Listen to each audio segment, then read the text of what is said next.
السلام علیکم۔ دریچہ اردو کا چوتھا دریچہ اور اس کا سبق نمبر 6 آج ہم پڑھیں گے۔ اس کے سبق نمبر 6 کا نام ہے بہادر قوم کے بہادر بیٹے۔ پاکستان ایک بہادر قوم ہے اور اس کے بہت بہادر بیٹے ہیں جو اپنے وقت کی جو اپنے زمین کی حفاظت پہ مامور رہتے ہیں اور دشمن کے دانت کھٹے کرتے ہیں۔ تو آج انہی کے بارے میں ہم پڑھیں گے۔ مسلمان ایک بہادر قوم ہے، انہیں اللہ کے سوا کسی کا خوف نہیں ہوتا۔ پاکستانی قوم کی جرأت اور بہادری کی داستانیں تمام اقوام عالم میں مشہور ہیں۔ مسلمان جو ہیں وہ بہت زیادہ بہادر قوم ہیں۔ وہ صرف کس سے ڈرتے ہیں؟ صرف اور صرف اللہ تعالیٰ سے ڈرتے ہیں اور کسی سے نہیں ڈرتے، اور اپنے اسی بہادری کی وجہ سے وہ پوری دنیا کی اقوام میں قوموں میں مشہور ہیں۔ ہمارے وطن پاکستان میں بہادر اور جیال افراد کی کمی نہیں ہے، یعنی کہ بہت زیادہ بہادر لوگ موجود ہیں۔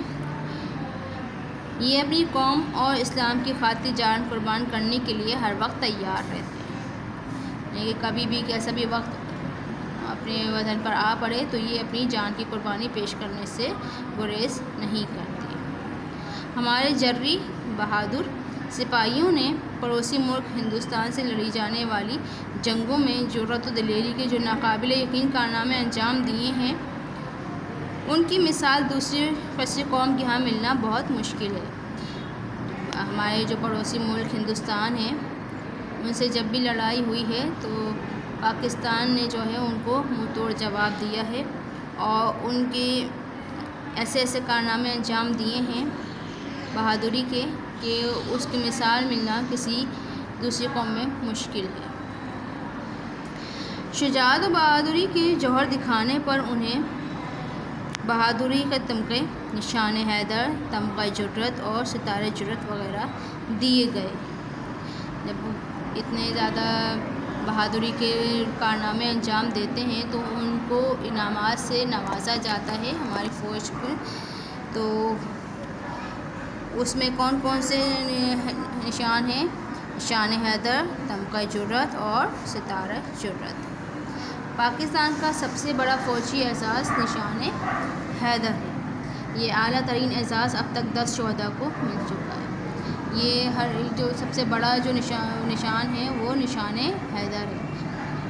آپ بھی جب سیکنڈ تھرڈ آتے تو آپ کو میڈلز ملتے ہیں نا، ٹرافیز ملتی ہیں، تو اسی طریقے سے جو بہت زیادہ اچھا کارنامہ انجام دیتا ہے تو ان کو یہ تمغے دیے جاتے ہیں، لیکن سب سے جو بڑا تمغہ ہے وہ بہت گنے چنے لوگوں کو دیا جاتا ہے جو بہت زیادہ عظیم کارنامے انجام دیتے ہیں، اور یہ اعزاز جو ہے اب تک 10 شہداء کو مل چکا ہے۔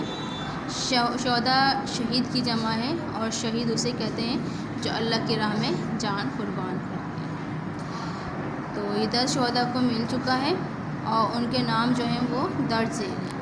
میجر طفیل شہید، کیپٹن سرور شہید، میجر عزیز بھٹی شہید، میجر محمد اکرم شہید، میجر شبیر شریف شہید، لانس نائک محمد محفوظ شہید، کیپٹن راشد منہاج شہید، کیپٹن کرنل شیر خان شہید، حوالدار لالک جان شہید، سپاہی سوار محمد حسین۔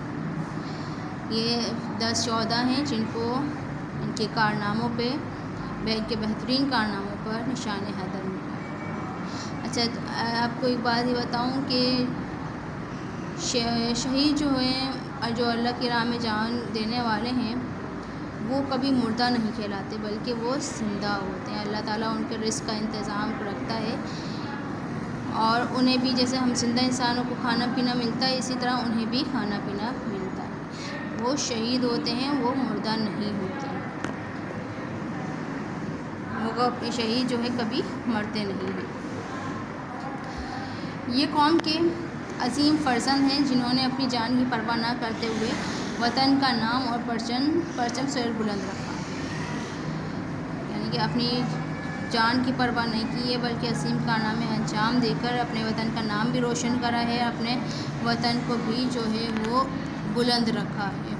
اپنے وطن کے پرچم کو بھی بلند رکھا ہے۔ آئیے ان میں سے ایک سپوت کہتے ہیں بیٹے کو، میجر عزیز بھٹی شہید کا ذکر اس کتاب میں کرتے ہیں، باقی کے متعلق آپ اگلی جماعتوں میں پڑھیں گے۔ ان میں سے کس کے بارے میں بتا رہے ہیں آپ کو؟ میجر عزیز بھٹی شہید کے بارے میں بتا رہے ہیں، اور باقی کا جو ہے وہ آگے کی کلاسز میں آپ جاتے جائیں گے تو ان کے بارے میں آپ کو معلومات ملتی جائیں گی۔ میجر عزیز بھٹی شہید نے ایک مذہبی گھرانے میں آنکھ کھولی۔ یہ کھیلوں کے بہت شوقین تھے۔ بچپن ہی سے نماز اور روزے کے پابند تھے۔ جنگ عظیم کے دوران ان کا خاندان ہانگ کانگ میں آباد تھا۔ 1945 میں واپس اپنے وطن لادیاں جہلم آئے۔ 1946 میں انڈین ایئر فورس میں ایئر مین بھرتی ہوئے۔ تربیت کی تکمیل پر 2 ایوارڈ، سارڈ آف آنر اور گولڈ میڈل شہید ملت لیاقت علی خان کے ہاتھوں سے حاصل کی۔ انہوں نے بہت جو ہے مذہبی گھرانے میں آنکھ کھولی تھی، اور جو ہے وہ کھیلوں کے بہت زیادہ شوقین تھے، اور پہلے جو ہے یہ کہاں رہتے تھے؟ یہ ان کا خاندان جو ہے وہ ہانگ کانگ میں آباد تھا، اور پھر جب یہ 1945 میں جو ہے اپنے وطن لادیاں میں آئے، اور 1946 میں جو ہے انہوں نے ایئر فورس کو جوائن کیا تھا۔ اچھا، وہ اپنی اعلیٰ صلاحیت کی وجہ سے ترقی کرتے ہوئے میجر کے عہدے پر پہنچے۔ اگست 1965 میں ہندوستان نے آزاد کشمیر کے علاقوں پر گولہ باری شروع کر دی، جس کی وجہ سے وہاں سے لوگوں نے ہجرت کرنا شروع کر دی، وہاں کا علاقہ چھوڑ کے دوسری جگہ پہ شفٹ ہونا شروع کر دیا۔ کشمیر کے محاذ پر فوجیوں نے دشمن کو شکست فاش دی اور اس کی مضبوط چھاؤنی چھم جوڑیاں پر قبضہ کر لیا، جس پر ہندوستان نے 6 ستمبر 1965 کو بغیر اعلان جنگ پاکستان پر حملہ کر دیا۔ جب ان کو وہاں پہ کشمیر کے محاذ پر جو ہے شکست کا سامنا کرنا پڑا، تو انہوں نے جو ہے غصے میں آ کے دیش میں آ کے جو ہے 6 سپٹمبر 1965 میں پاکستان پر بغیر بتائے حملہ کر دیا، اور ان کے کمانڈر نے اعلان کیا کہ وہ شام کو لاہور جم خانہ میں فتح کا جشن منائے گا، یعنی کہ پاکستان کو فتح کر لے گا اور وہاں میں لاہور میں جو ہے اس کا جشن منائے گا۔ اس وقت کے صدر ایوب خان نے خطاب میں کہا، جلد ہی وہ جان جائیں گے انہوں نے کس بہادر قوم کو للکارا ہے۔ اس کے جواب میں جو ہے صدر ایوب خان نے کہا کہ ان کو جلدی پتہ چل جائے گا انہوں نے کس بہادر قوم کو للکارا ہے۔ عزیز بھٹی شہید ان دنوں رخصت پر تھے، یعنی کہ ان کی چھٹیاں تھیں، محاذ پر فوری طلب کر دی۔ انہیں محاذ پر فوراً بلا لیا گیا کیونکہ جنگ چھڑی ہوئی تھی تو چھٹیاں منسوخ ہو گئیں۔ عام طور پر فوجی کپتان پیچھے رہ کر اپنی فوج کو احکام دیتے ہیں، ہدایات جاری کرتے ہیں کس طریقے سے لڑنا، کہاں سے حملہ کرنا ہے، لیکن میجر صاحب ہر جگہ آگے رہے۔ دشمن فوج کثیر تعداد میں تھی، بڑی تعداد میں تھی، بہت بڑی تعداد تھی، جبکہ مسلمان مجاہدین کی تعداد صرف 150 تھی۔ دشمن نے اپنے ٹینک آگے بڑھا کر ہوائی حملہ کر دیا، لیکن وہ مجاہدین کو پسپا نہ کر سکے، ان کے حوصلے پست نہیں کر سکے۔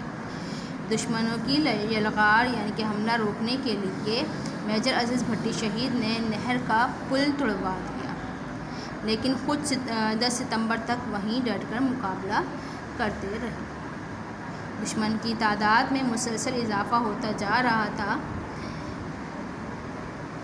اس وجہ سے عزیز بھٹی نے نہر کے کنارے مورچے بنائے اور یہاں سے ٹینک کمانڈر کے ٹینک کو نشانہ بنایا، جس سے وہ جہنم رسید ہو گیا۔ جو ان کا کمانڈر تھا وہ ختم ہو گیا۔ ایک سکھ حوالدار نے جو کہ باہر اپنے دستے کے ساتھ ان کے باہر نکلنے کا منتظر تھا، انہیں ہاتھ اوپر ہینڈز اپ کرا کے کرا دیا، لیکن انہوں نے کمال مہارت سے اس کے کئی ساتھیوں کو ڈھیر کر دیا۔ جب میجر صاحب ساتھیوں سمیت نہر پار کر کے آئے اور توپ سے فائر کرانے لگے تو اچانک دشمن کا ایک گولہ ان کے قریب آن گرا۔ دشمن نے جو ہے گولہ مارا تھا جو ان کے قریب ہی گرا تھا اور ان کے ایک سپاہی کو شہید کر دیا۔ میجر اسد بھٹی کے ساتھیوں نے انہیں خطرے کے پیش نظر وہاں سے ہٹ جانے کے لیے کہا۔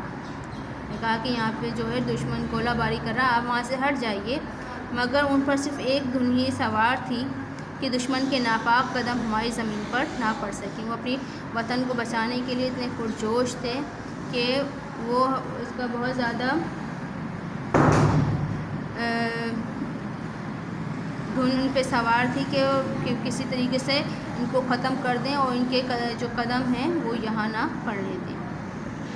سب نے انہیں آرام کرنے کا مشورہ دیا کہ آپ مسلسل 5 دن سے اس جگہ پر ڈٹ کر کھڑے ہیں، لیکن آپ کا ایک ہی جواب تھا کہ میں قوم کی خاطر آرام تو کیا جان بھی قربان کر سکتا ہوں۔